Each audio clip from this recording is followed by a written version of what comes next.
The entire bay that we lived on was covered and choked off with Eurasian water milfoil.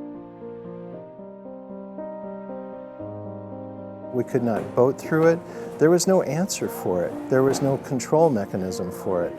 AIS has affected our community by making us really look at the value of the lakes. Working with the state and working with the associations and volunteer efforts. Now that the lakes and ponds that have milfoil or have the invasive aquatic plants, now that they do have those, it is now their responsibility to prevent those species from being moved to the next lake and to the next pond. The county prevention aid funding is being used at the local level to fill the gaps and do the things that neither statewide agencies or federal agencies can do. We've been able to increase signage, education, inspections, decontamination. We've been able to kind of touch all facets of the AIS tree or mission just by using the funds in a variety of capacities.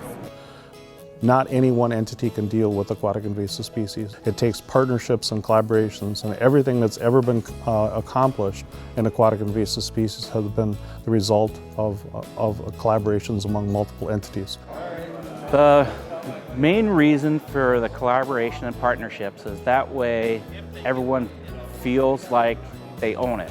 Everybody needs to fight it. We need to work together.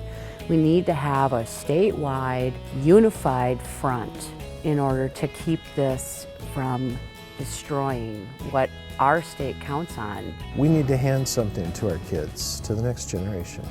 We want them to have walleyes. We want them to not cut their feet on zebra mussels. We want them to be able to jump off a dock and go swimming. It's on all of us to do everything we can to try and stop the spread of this. A very wise person once told me, it's a whole lot easier to protect the lakes that you have now than to get back what you lose in the future.